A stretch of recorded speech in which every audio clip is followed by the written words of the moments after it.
up, man? It's K Twins TV, man. Appreciate y'all for being here. Make sure y'all like, comment, and subscribe. This is athletes who retired, but we're more successful afterwards. Yeah, hopefully we can post it. We don't know yet. We don't know, man, but it's cool though. Yeah. Make sure y'all like, comment. Let's get into the video though. Careers had officially ended, but these 10 athletes were just getting started, and none were as strange as George Foreman's transition from Yeah, he got rich as hell off that grill.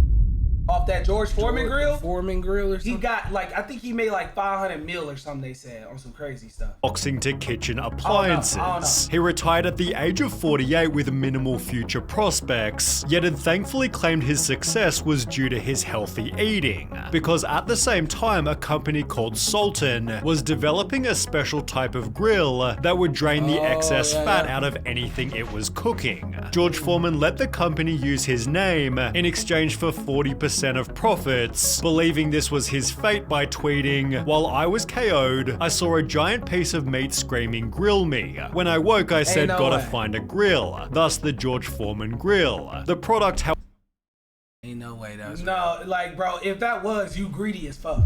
Like, there's no way you boxing and you thinking about, damn, I should start a grilling company. Like, what? That's wild. however, was a total failure until he also began hosting their infomercials. George Foreman explained that at the height of the grill's success, there were months I was being paid $8 million, yet he'd eventually sell his share in the product for a one-time payment of $137 million. You are insane. I would have never sold 40%. I said 500 of a 137. Yeah, I would have sold for like 500 mil. 137 though? Yeah, but think about it now though. No. They're out of like style now, right? You No, feel me? they people still buy. No, they actually do, but they have actual grills now. I'm pretty sure. The product became so popular, one person posted, "Today I learned that George Foreman is not just a brand of grill. It's actually the name of a real man who was once a boxer, while the name Jason Statham belongs to a man who was once a diver." He made it to the 1990 Commonwealth Games, where the judges continually... Yes, he was a diver first, bro. Left dive and went into acting. Bro, I'm serious. Yeah. I highlighted that he wasn't doing well. Jason Statham, who's not having a good time. He's moved from 8th, slipped down to 11th. Despite placing 11th, he'd explained that diving teaches you discipline, focus, and certainly keeps you... His network is 300 million. That's his network. Yeah, but what is... That's just his assets, right? That's not including what he owned, like everything. Well, no, that is including everything he owned. I'm tripping. So yeah, he's worth 300 mil. But what is like the company George Foreman? George You're talking about George Foreman. What is the company? Grill. What is the company? Network.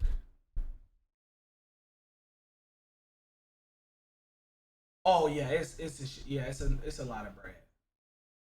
Out of trouble, which are principles he'd also apply as an action movie star. Statham performs his own stunts in every single movie, applying his swimming ability in productions like The Meg and Expendables 3, where diving actually saved his life. Whilst filming a truck scene beside a dock, the brakes on the truck failed, plunging him into the sea. 60 feet at the bottom of the Black Sea, stuck in the mud. How am I going to get out of this? This is how it ends. Yet Jason was able to free himself and swim 20 meters back to the surface. Terry Crews, who we'll talk about later. He got paid. Oh yeah. Brother, you mess up like that in a movie, you're getting paid. Said he was a professional diver. That was his thing, man. No, it's different for him. He does his own stunts. So they have a liability waiver or probably or something that if he does get hurt, he can't sue them. That's probably why. I promise you. There ain't no way. You're not lying. That makes sense. Would have been me. I don't know if it would have ended that way. Statham further added, "I think what I didn't achieve in sports has probably helped me focus more and take my acting career more seriously, while Arnold Schwarzenegger was only able to act because of his sporting achievements." In the very same year as Arnold's first Olympia win, he was given the lead role as Hercules in New York, being cast for his appearance which resembled the Greek hero. After his 7th Olympia win, Arnold was cast as Conan the Barbarian, the Terminator, and Dutch from Predator, each being influenced by his bodybuilding background. In the process, Arnold appeared on talk shows giving bodybuilding tips, also being elected governor for 8 whole years. More recently, however, Forbes announced that Arnold had officially become a billionaire, yet Magic Johnson already achieved this many years beforehand. He was the NBA's most valuable person during 3 separate seasons, while ESPN called him the 5th best player ever. But despite the Red Hot Chili Peppers, Y'all think Magic Johnson top 5, top 10, like ever? Let me know what y'all think. Yeah. writing a song about him, Johnson's career earnings were, according to Forbes, only $40 million, yet he spent it extremely wisely. Only 40 million. What are you talking about, bro? Magic Johnson began investing in sports teams, pooling money to buy the LA Dodgers, for which he was heavily criticized. We went in and bought the Dodgers for $2 billion, and everybody said they're the stupidest businessmen on the face of the earth. Until it quadrupled in value. At $8 billion, they said, oh, they're the smartest guys. He'd therefore also invest in the Los Angeles Sparks, the Los Angeles Football Club, and the Washington Commanders, all while leading operations for the Los Angeles Lakers. He then launched his own talk show, his own film studio, and even his own record label, before also buying a movie theater, the tallest building in Brooklyn, and 125 Starbucks locations. However, there was one investment that was Hey, I ain't gonna lie. Is rich. Let me tell y'all something. I'm gonna keep it 100 with y'all. No cap. He's a regressor from another life. He's a what? He regressed from another life, meaning that he was alive, he lived his 100 years in his last life, and God brought him back to life to have another life, and he knew exactly what he was gonna do with this life. I'm telling you, bro, had to be, bro. Cause no way you are investing in these things and every last one of them is hitting. Yeah, but they bit like the thing is that he just bought them. He's seen the potential in the future. You feel me? That's why, bro. And what is a regressor? A regressor is somebody that's literally from the past that knows everything that's gonna happen in their future. All right. Stranger than any other. In 2015, Magic Johnson bought 60% of the Equitrust insurance company before almost doubling their assets from $16 billion to $26 billion. If you told prime Magic Johnson he'd one day work in insurance, he probably would have laughed. Yet Ion Tiriac's corporate change was somehow even bolder. You've likely never heard of him, but you'll never forget the mustache. Ion Tiriac was a pro tennis player from Romania. I will forget that mustache.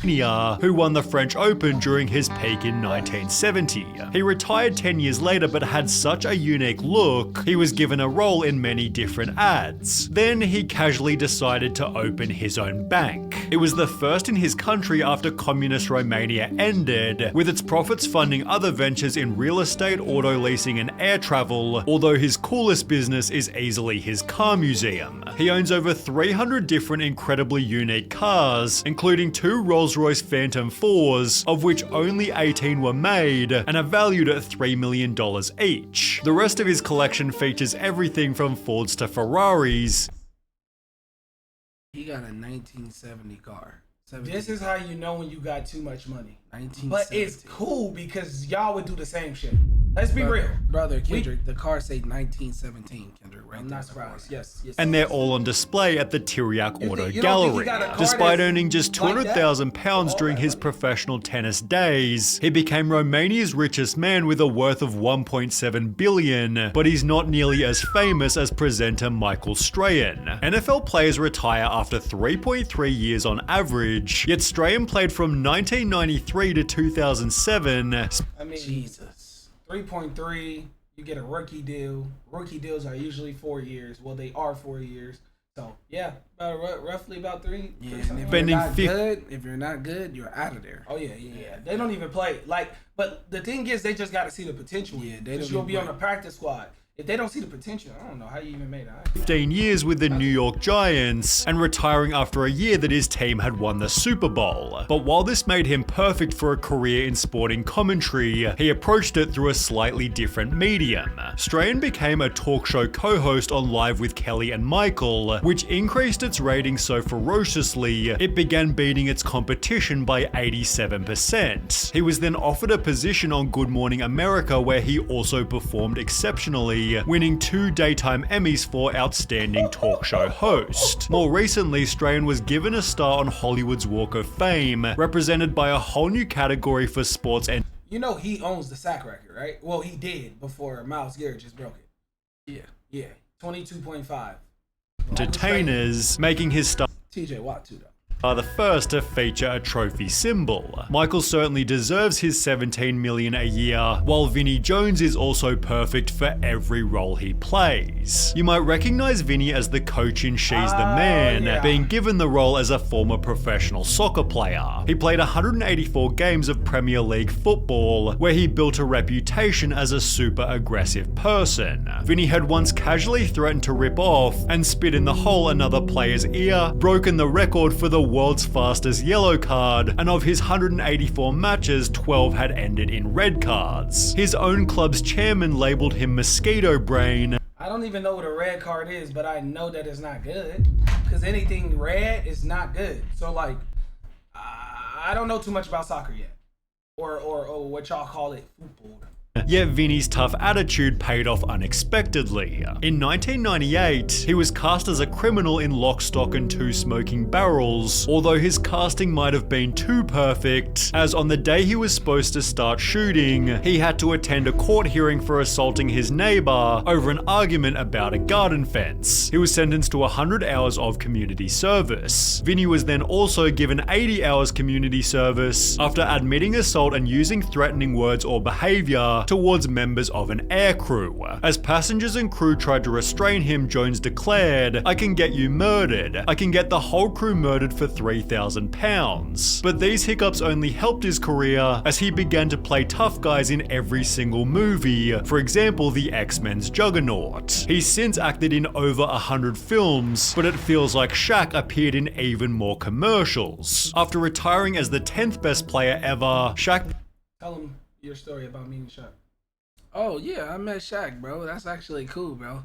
I was babysitting for a lady and he was cool friends with her, and he walked in, he was tall as hell. He ducked to walk inside the door. Nah, that's crazy. What? When I seen him, I couldn't believe I was actually seeing SHAQ. But like, I don't ever really get starstruck. Yeah. It was just because he was really tall. Yeah. Like real life, bro, like a monster. He was tall, but he's the nicest person you'll ever I think he meet. is, at least. Oh, from what I see. goodness. Is he kind of like how you see him on TV type stuff? Bro, beyond Just that. super. Beyond that. Yeah, bro. Beyond SHAQ that. help a lot of people, bro. Y'all don't even know, bro. Beyond that. He helps began a lot of making people. rap music, releasing 5 studio albums, one of which featuring... SHAQ, help me. Help me. I don't know why he ain't ask you for help. Help me. I ain't asking for no. I just want to be in a commercial with you or something. I don't know, man. SHAQ began making rap music, releasing 5 studio albums, one of which featuring Michael Jackson. Under the name DJ Diesel, SHAQ began performing Oh, he still do this, by the way. live at festivals as big as EDC Las Vegas. On top of music, SHAQ appeared on WWE, in shows like Curb Your Enthusiasm, and so many different commercials IMDb can't even count them all. However, most of his earnings have come from savvy business moves. SHAQ owned 155 Five Guys restaurants. How smart are you, boy? Because they food is too damn good, but it's too damn expensive. So he doesn't own Representing 10% of all locations, as well as 150 car washes, 40 gyms, and 17 Auntie Anne restaurants. He's built a net worth of $500 million, although there's something a whole lot cooler about the success of Terry Crews. He was drafted to the NFL in 1991, playing 6 games for the Rams, 10 games for the Chargers, and 16 games for the Redskins, although he'd explained that he wasn't wasn't very good. I was always on the end of the roster. I was never a big superstar. I was an 11th round draft pick, partially because he didn't even enjoy it. It took me years to figure out I never really liked football. Wow. Terry made it obvious that he instead preferred the arts. I would go back into the locker room and ask the players if they wanted their portraits painted. You did these while you were playing? While I was... He's cold, too. He's cold. I've never seen him. was playing. I was known as the artist football player. Retiring from the NFL to take his talent to Hollywood. His family thought he was crazy. There was family members that were like, he had a chance. He blew it. Right. You know, that was the consensus. Although whilst working security on the set of Training Day, Terry was given an unexpected chance. Well, the director walks over to me and he said, hey man, you want to be in this movie? I said, yeah. I was like, sir, whatever you need me to do. This turned into... And it was uncredited. So if you don't know about the industry like that, credits is what gets you into movies. It gets you into bigger roles. The more it gets credits you into you have, the a lot more of movies you can do. Yes. So you can have a credit for a commercial. You can have a credit for anything dang there that's in the industry. He got uncredited for it.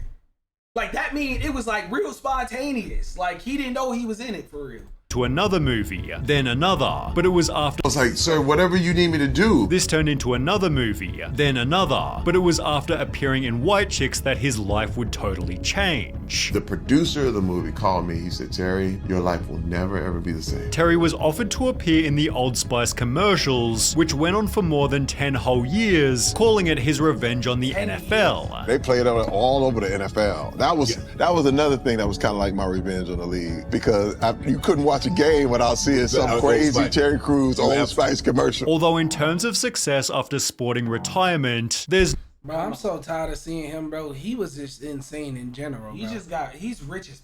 Yeah. That's it. Nobody close to Michael Jordan. Considered the greatest NBA player ever, Jordan was approached by Nike to create his own special shoe, hoping to make $3 million over a 3-year period. Instead, it earned $126 million by the end of the first 12 months. The shoes have since made him roughly $1.5 billion, which he used to buy a share in the Charlotte Hornets, spending $275 million in 2010 before reselling it in 2023 for a whopping $3 billion. As a result, Michael Jordan is the richest athlete ever, with a net worth of $3.2 billion.